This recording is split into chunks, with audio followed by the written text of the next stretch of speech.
कि उस व्यक्ति ने जो कुछ उसके मन मस्तिष्क में कूड़ा है वही तो निंदा के रूप में आपके कान के माध्यम से बैठाना चाहता है, और सुन करके इतने आनंदित होना कैसी उल्टी बात है। वो स्वामी जी ने व्यंग्य किया कि किसी बुरे व्यक्ति से ब्रह्मा प्रसन्न हो गए, उसने बड़ी साधना किया। तो ब्रह्मा ने पूछा तुम बताओ क्या चाहते हो? उसने कहा कि महाराज मुझे 1000 कान चाहिए। अच्छा अच्छा, तो तुम तो पृथु राजा के समान हो, उन्होंने भी 1000 कानों की याचना की थी, क्या करोगे कान? बोले महाराज 1000 कान से मैं दूसरों का पाप सुनना चाहता हूं। अब एक कान से सुनता हूं तो एक ही का सुनाई देता है, पर अगर सुनाई सहस 10 काना, 10,000 कानों से भी वो निरंतर दूसरों के दोष और पापों को ही सुनना चाहता है। बात तो बड़ी अटपटी सी है। कभी कभी निंदा करने वाला ये कह देता है कि हम निंदा थोड़ी कर रहे, हम तो सत्य बोल रहे हैं। लीजिए, निंदा नहीं कर रहे हैं, सत्य बोल रहे हैं।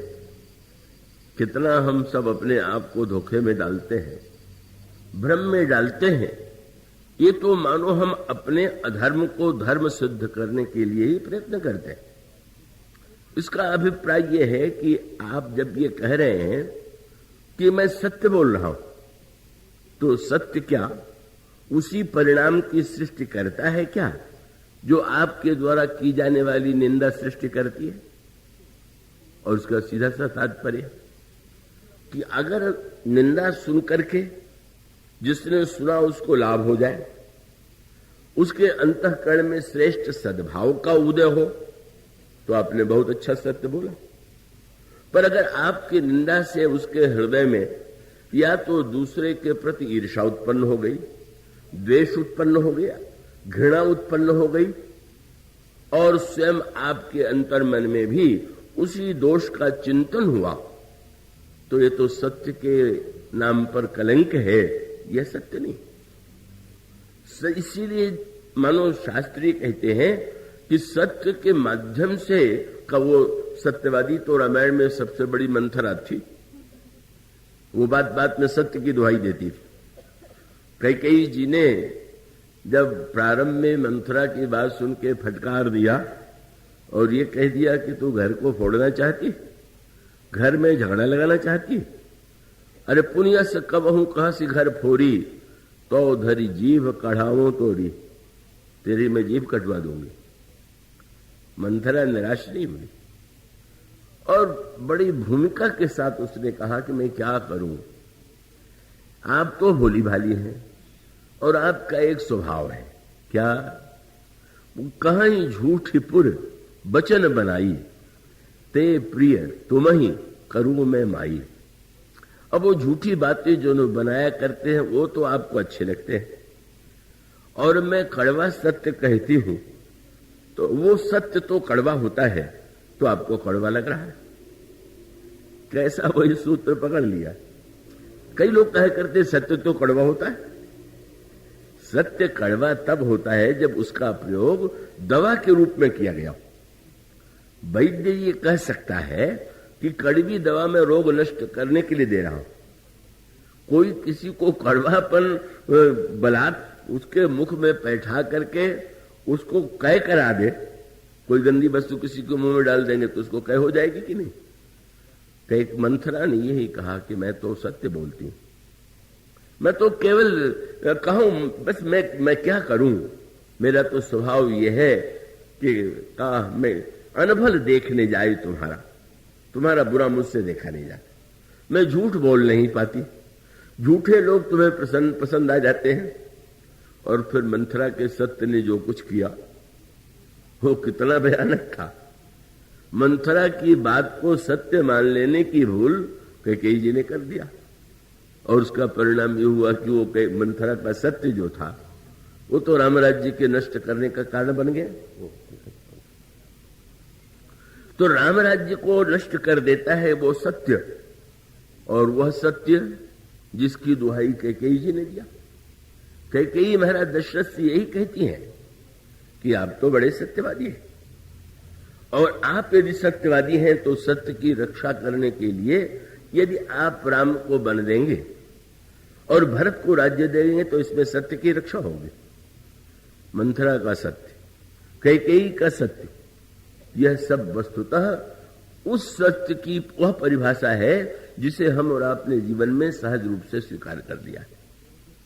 सत्य जो है वो कभी कड़वा न हो ऐसी कोई बात नहीं, लेकिन उसका मूल सूत्र यही है कि जो व्यक्ति कह रहा है उसके मन में रंच मात्र सामने वाले के प्रति द्वेष न हो, विरोध न हो, हित बुद्धि हो, और वो हित बुद्धि भी ऐसी हो कि जो सामने वाले को परिवर्तित कर सके। और ये संकेत मानो यह प्रकट करता है कि जब गोस्वामी जी ने कहा कि सबसे पहले भाई नेत्र तो ऐसा बना हुआ है कि उसमें पलके हैं, का न देखना चाहिए तो नेत्र मूंद लीजिए, पर कान का छेद तो खुले हुआ, और उसमें तो श्रीमद् भागवत में तो बड़ी मीठी कल्पना की गई। क्या जब पाप बैठना चाहता है तो दूसरे की जिह्वा को बना लेता है वाहन, और उस पर बैठ करके कान के माध्यम से हमारे आपके हृदय में बैठ जाता है। परिणाम क्या हुआ? जिस व्यक्ति की निंदा की गई वह वैसा है कि नहीं है इसका पता नहीं, पर उस सुन करके उसका जो चिंतन हुआ तो उस दोष का चिंतन हमारे मन में तो आ ही गया। और इसीलिए कथा क्यों सुनी जाती है? बड़ा सुंदर श्रीमद् भागवत में भगवान वेदव्यास ने कहा कि भगवान को चिंता हो गई कि ये कई जीव ऐसे हैं कि लगता है कि मुझे भीतर बैठने ही नहीं देना चाहते, नहीं बैठने देना चाहते तो क्या करें? तो जैसे कोई चोर चोरी करने के लिए आवे और दरवाजा खिड़की आदि सब बंद है तो सेंध लगाता है, और सेंध के द्वारा बैठ करके वो जो कुछ चुराना चाहता है चुरा लेता है। भगवान वेदव्यास ने कहा कि भगवान ने ये देख जो कान दिया वो मानो सेंध है, और सेंध के द्वारा ये भगवान की कथा क्या है? भगवान जब किसी के हृदय को स्वच्छ करना चाहते हैं और वो स्वच्छ होना ही नहीं चाहता तो कथा के माध्यम से वो भीतर बैठते। प्रविष्ट कर्णरंध्रेण स्वानाम भाव सरोरुहम धुनोत्य समलम कृष्ण सलिलस्य यथा शरद। वहां पर भी शरद ऋतु का ही नाम दिया भगवान वेदव्यास ने कि भगवान जब हृदय में बैठते हैं तो अन्य व्यक्ति तो जो चोर है वो तो चोरी करके आपकी संपत्ति ले जाएगा, पर भगवान तो जब बैठते हैं कथा के माध्यम से तो इसलिए बैठते हैं कि इसके हृदय में हमको रहना है। और जा करके जब देखते हैं कि यहां तो पूरी गंदगी फैली है, मैंने पत्रिका में गोस्वामी जी ने कहा हरि निर्मल मल ग्रसित हृदय असमंजस मोही जनावत जही सर काक कंक बक सूकर तह मराले क्यों आवे। और तब प्रभु क्या करते हैं? वो इतने उदार है कि वो स्वयं झाड़ू लगा करके स्वच्छ करते हैं। कथा का उद्देश्य है कि भाई कम से कम आप इस समय बैठे हुए हैं तो कोई निंदक आपके कान में निंदा तो नहीं बैठावेगा ना, भगवान का चरित्र बैठेगा और उसको बैठने दीजिए। अब आंख बंद करके सो जाए तब तो आपने कान खुले रहने का भी कोई सदुपयोग नहीं किया। पर इसमें कोई संदेह नहीं कि कथा का उद्देश्य है मनुष्य के हृदय को निर्मल बनाना, मनुष्य के अंतःकरण की मलिनता को स्वच्छ करना। अगर इस बात को जान ले तो ये मानो पहला सूत्र दिया विनय पत्रिका में गोस्वामी जी ने। हम लोग तो निरंतर कान को दूसरों की निंदा के श्रवण से ही मलिन करते जा रहे हैं, और फिर जिह्वा को पर निंदा सुन श्रवण मलिन भय और विषय दोष पर गाये। विषय दोष पर गाये का अभिप्राय निर्मलता के संदर्भ में रामायण की में इतनी विस्तृत व्याख्या है और बड़ा सुंदर संकेत है। क्या आप भोजन करते हैं और उसमें कोई आपको थोड़ी सी कील कोई शीशे का टुकड़ा कभी कभी मिल जाता है, कभी कंकड़ मिल जाता है, और आपका ध्यान चला जाए तो बनाने वाले पर आपको क्रोध आ जाता है। कभी शीशे का टुकड़ा मिलेगा तो व्यक्ति कहेगा कि तुमने ध्यान नहीं दिया, ये मेरे पेट में चला जाता तो क्या पेट की आंतों को न काट देता। और उसका अभिप्राय यह है कि भोजन ऐसा जाना चाहिए, जिह्वा कहती है कि जिसमें कोई गंदगी न हो। पर सोचिए, गोस्वामी जी ने ये कहा कि सबसे पहले अपनी जिह्वा को तो निर्मल बनाइए। जिह्वा को निर्मल बनाने का अर्थ है, आपके जिह्वा के माध्यम से कोई कंकड़ चला गया, अगर शीशे का टुकड़ा पड़ गया तो आप कहेंगे आंत में चुभ जा गया, पर आपके शब्दों के द्वारा दूसरे के हृदय में जो चुभन हो भी, क्या कभी आपका ध्यान उस पर जाता है? कितना बोल जाते हैं आप, कैसी भाषा बोल जाते हैं, कैसे शब्द कह जाते हैं, आपको कभी लगता है कि सामने वाले को हृदय में कितनी चोट पहुंचेगी हमारी वाणी के द्वारा। और इसलिए गोस्वामी जी ने कहा वाणी को निर्मल बनाना चाहिए, और इसीलिए शब्द आता है अहिल्या के प्रसंग में। अहिल्या का जब भगवान के चरणों से स्पर्श हुआ, तो स्पर्श होने के बाद अहिल्या जड़ से चेतन हो गई, और चेतन हो जाने के बाद अहिल्या ने जो स्तुति किया, उसके लिए गोस्वामी जी ने इसी शब्द का प्रयोग किया। क्या? अत निर्मल बानी अस्तुति ठानी ज्ञान गम्य जय रघुराई। निर्मल बाणी से अहिल्या भगवान की स्तुति करने लगी। क्या अर्थ है इसका? अहिल्या की वाणी निर्मल है, ये प्रमाण पत्र क्यों दिया गया? महर्षि गौतम ने अहिल्या को पत्थर बनने का शाप दिया था।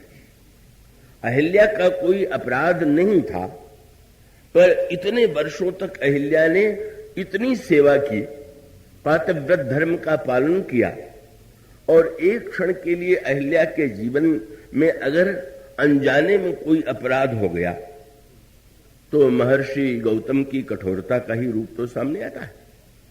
ऐसी स्थिति में अहिल्या की वाणी की परीक्षा हो गई। क्या? आपको किसी ने कष्ट दिया हो और कोई उदार व्यक्ति उस कष्ट से आपको बचा दे, तो आप ये कहे बिना नहीं रहेंगे कि वो कितना बुरा था, कितना कष्ट उसने दिया, आप कितने भले। पर अहिल्या के वाणी की निर्मलता क्या है कि उसने भगवान से यह नहीं कहा कि हमारे पतिदेव ने हमारी सारी सेवा का तिरस्कार करके केवल एक अनजाने भूल के लिए मुझे इतना बड़ा दंड दे दिया, लेकिन आप तो बड़े उदार हैं। वो बड़े कठोर थे। धन्य है उसकी वाणी। वाणी ऐसा बोलिए, बस मन का आपा खोए। और बस सूत्र यही है कि आपुन को निर्मल करे, आपुन को शीतल करे, और हम शीतल हुए। कितना सुंदर वाणी का प्रयोग है अहिल्या के द्वारा। अहिल्या ने यही कहा, महाराज आज मुझे स्मरण आ रहा है पतिदेव का। क्यों?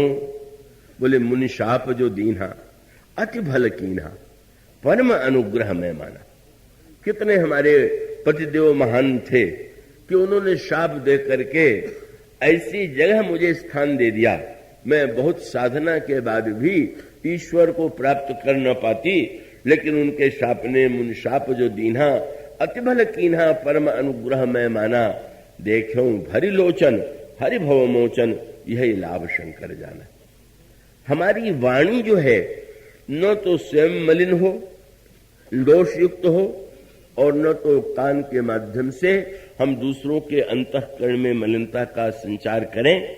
इसीलिए तो भगवत कथा का जो उद्देश्य है उसके द्वारा भी उसका जो संकेत महर्षि वाल्मीकि से प्रभु ने पूछा कि मैं कहाँ रहूं, तो उसमें महर्षि वाल्मीकि ने प्रभु के निवास के लिए जो स्थान बताए उसमें से उन्होंने यही कहा। क्या?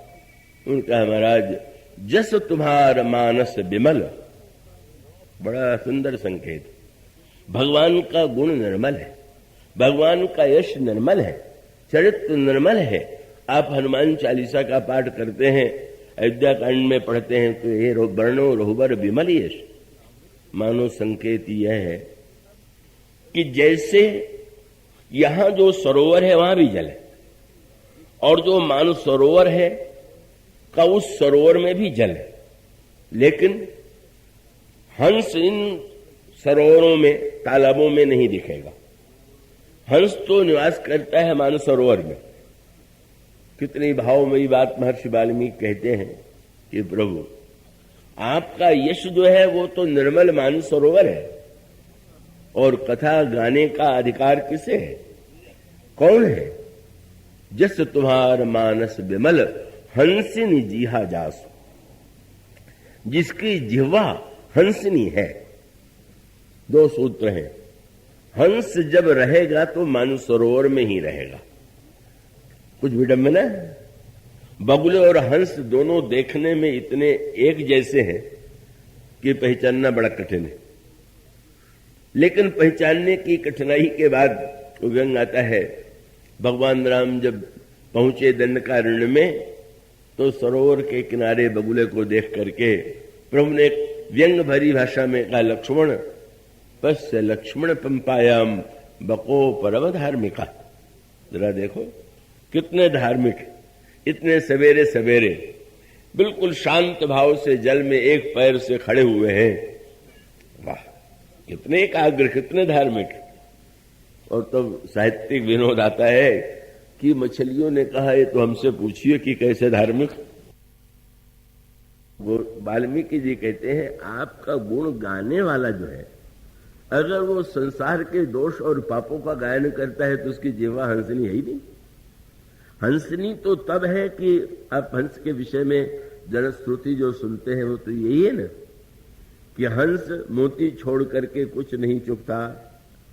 हंस के विषय में दूसरी मान्यता है कि मानसरोवर छोड़ के कहीं नहीं रहता, और हंस के विषय में तीसरी मान्यता है कि दूध और पानी को अलग कर देता। ये तीनों बात, उस हंस को खोजने के लिए मत जाइए, उसको तो साहित्य में ही आप ढूंढिए, और उस तीनों से जो संदेश मिलता है उसे ले लीजिए। महर्षि वाल्मीकि कहते हैं प्रभु आपका जो निर्मल यश है वही मानस सरोवर है, और जिसकी जिह्वा हंसनी, और वो जब खाएगी तो मोती ही। और मोती कौन सा है? बोले जस तुम्हार मानस विमल हंसिन जीहा जासु मुकुताहल गुण गण चुनई। जो निरंतर आपके गुणों का मोती ही चुगती रहती, मानो भक्त की वाणी से निरंतर भगवान के गुणों का गायन होता है। और दूध पानी को अलग कर देता है, माने का जहां पर अनित्य और नित्य, असत्य और सत्य, इन दोनों में विभाजन किया जा सके, ऐसे व्यक्ति के हृदय में प्रभु निवास करे, यह सूत्र दिया गया। यह जो सूत्र है मानो यह बताने के लिए है कि वाणी का कोई साधारण महत्व तो नहीं। आप राम कथा से बहुत सी बातें सीख सकते हैं, लेकिन वाणी की जो रचना है, वाणी को निर्मल बनाने वाली भगवान की कथा का उद्देश्य है का कान और हृदय को निर्मल बनाना, और भगवान के गुणों के गायन का उद्देश्य है जिह्वा को शुद्ध बना करके नीर क्षीर का विवेक व्यक्ति के अंतर हृदय में जागृत हो, यह उसका तात्पर्य। और इसलिए आप देखेंगे पूरे रामचरितमानस में प्रभु वो तो निर्मल से निर्मल है, उनकी निर्मलता के लिए तो क्या कहना है। वो तो ईश्वर का अंश जो जीव है उसके लिए भी शब्द यही आया है कि ईश्वर अंश जीव अविनाशी चेतन अमल सहज सुखराशि। निर्मलता उनका स्वरूप। और इस संदर्भ में केवल भगवान राम के चरित्र से हम अगर वाणी बोलना सीख जाएं तो इससे बढ़कर के जीवन के लिए प्रेरक बहुत सी अनेक बातें हैं, पर ये तो बड़े महत्व की बात है। और उस वचन रचना का प्रयोग आप यहां पर भी भीषण प्रसंग में भी सर्वत्र प्रभु के वाक्यों पर आप ध्यान दीजिए। सुग्रीव ने भगवान राम से कहा, ये रावण का दशानन का भाई है, भेद लेने के लिए आया हुआ है, और मैं समझता हूं कि इसकी बात पर विश्वास नहीं करना चाहिए, बंदी बना लीजिए। भगवान के स्थान पर दूसरा होता, सत्यवादी अपने को मानने वाला, जो कटुभाषियों का सबसे प्रिय शब्द है, कब वो भगवान राम तुरंत याद दिला देते कि अगर बाली के भाई पर भरोसा किया जा सकता है तो रावण के भाई पर क्यों नहीं? स्वयं भी तो बाली के ही भाई थे। और जब उन्होंने ये कहा कि ये भेद लेने आया है, तुलसीदास जी ने लिखा है कि जब ये वाक्य निकला तो प्रभु खूब हंसे, पर हंस के सुग्रीव की ओर नहीं देखा, खूब हनुमान जी की ओर देखने लगे। फिर ये बिहस कहत, हंसे भी बाहर से नहीं, हृदय में हंसे। कोई सुग्रीव को ये न लगने लगे कि मेरी बात पर हंस रहे हैं, फिर भी हंसे।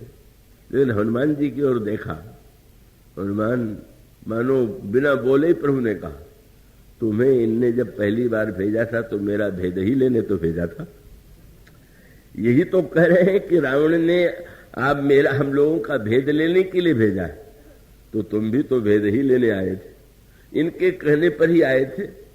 और अगर ऐसा होने पर भी सुग्रीव इतने मित्र हो सकते हैं और तुम जैसा महान सेवक हो सकता है, तो क्या रावण के भाई के नाते ही इसको इस तरह से उसके प्रति अन्याय करना चाहिए? और प्रभु तो वाणी जब बोलते हैं, ऐसा विश्व में तो प्रभु के समान शब्द रचना करने वाला भगवान गोस्वामी जी ने पूरे प्रसंग में आप पढ़ेंगे कि भगवान राम बोलने में कितने सावधान है। रावण से भी बोलते हैं तो कैसे बोलते हैं, और श्रेष्ठ लोगों से तो प्रश्न ही कहा। और यहां पर भी वही वाणी की भगवान ने यही कहा। प्रसन्न होकर के सुग्रीव ने कहा इसको बंदी बना लीजिए, और प्रभु ने कहा सखा नीति तुम नीक विचारी। नहीं नहीं, वाह, आप तो प्रधानमंत्री हैं, आप तो बड़े राजनीतिज्ञ हैं, आपने तो बहुत ही सुंदर नीति की बात कही। प्रशंसा कर रहे हैं, निंदा नहीं करते, आलोचना नहीं करते, बल्कि कहते बहुत अच्छी बात कही। और फिर धीरे से कहते हैं कि मित्र, एक समस्या है,